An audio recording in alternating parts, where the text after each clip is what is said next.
Hi hello ಎಲ್ಲರಿಗೂ ನಮಸ್ಕಾರ ಗೆಳೆಯರೆ. ಸ್ನೇಹಿತರೆ, ರಾಜ್ಯ ಮಾಲಿನ್ಯ ನಿಯಂತ್ರಣ ಮಂಡಳಿಯಲ್ಲಿ ಮತ್ತೊಂದು ನೇಮಕಾತಿಗೆ ಈಗಾಗಲೇ ತಯಾರಿಯನ್ನು ಮಾಡ್ಕೊಳ್ತಾ ಇದ್ದಾರೆ.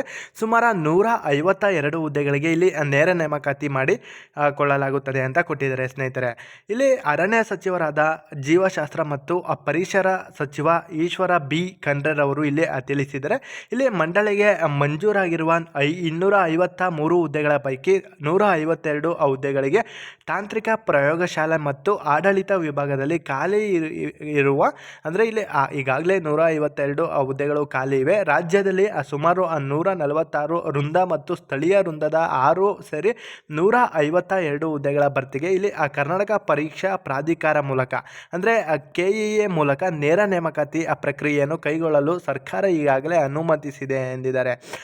ಸರ್ಕಾರ ಅನುಮತಿಸಿದೆ ಅಂದರೆ ಇಲ್ಲಿ KEA ಈ ಒಂದು ಹುದ್ದೆಗಳಿಗೆ ಸ್ಪರ್ಧಾತ್ಮಕ ಪರೀಕ್ಷೆಯನ್ನು ಮಾಡಿಕೊಳ್ಳಲು ಈಗಾಗಲೇ ಎಲ್ಲ ಕ್ರಮದ ತಯಾರಿಯನ್ನು ಮಾಡ್ಕೊಳ್ತಾ ಇರುತ್ತೆ. ಸೊ ಯಾರ್ಯಾರು ಈ ಒಂದು ಹುದ್ದೆಗಳಿಗೆ ಕಾಯ್ತಾ ಇದ್ದೀರಾ, ದಯವಿಟ್ಟು ಈ ಒಂದು ಹುದ್ದೆಗಳಿಗೆ ಪ್ರಿಪ್ರೇಷನ್ ಆಗಿ ಅಂತ ಹೇಳ್ತಾ, ಸುಮಾರು 153 ಖಾಲಿ ಹುದ್ದೆಗಳ ಭರ್ತಿಗೆ 2010ರಲ್ಲಿ ಅಧಿಸೂಚನೆ ಹೊರಡಿಸಲಾಗಿತ್ತು. ಕಾರಣಾಂತರದಿಂದ ಹಲವು ಹುದ್ದೆಗಳು ಭರ್ತಿ ಆಗಿಲ್ಲ.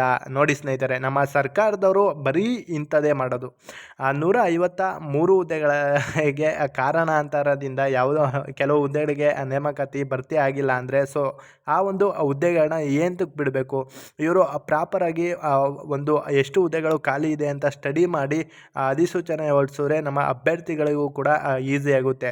ಸೊ ಈ ಹುದ್ದೆಗಳು ಸೇರಿದಂತೆ ಪ್ರಸ್ತುತ ಮಂಡಳಿಯಲ್ಲಿರುವ ರಾಜ್ಯವ್ಯಾಪಿ ಖಾಲಿ ಇರುವ ಹುದ್ದೆಗಳ ಬಹುತೇಕ ಭರ್ತಿಗೆ ಕ್ರಮ ಕೈಗೊಳ್ಳಲಾಗುತ್ತದೆ ಎಂದು ಇಲ್ಲಿ ಮಾಹಿತಿಯನ್ನು ನೀಡಿದರು.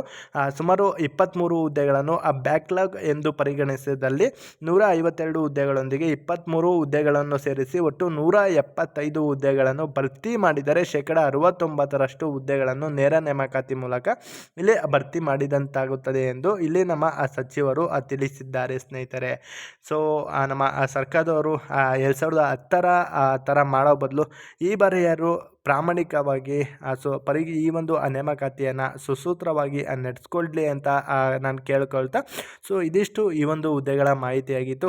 ಯಾರ್ಯಾರು ಈ ಒಂದು 152 ಹುದ್ದೆಗಳಿಗೋಸ್ಕರ ಕಾಯ್ತಾ ಇದ್ದೀರಾ, ದಯವಿಟ್ಟು ನಮ್ಮ ಚಾನಲ್ನ ಸಬ್ಸ್ಕ್ರೈಬ್ ಮಾಡಿ. ಮುಂದಿನ ಹುದ್ದೆಗಳೊಂದಿಗೆ ಸಿಗೋಣ ಅಂತ ಹೇಳ್ತಾ, ಜೈ ಹಿಂದ್, ಜೈ ಕರ್ನಾಟಕ.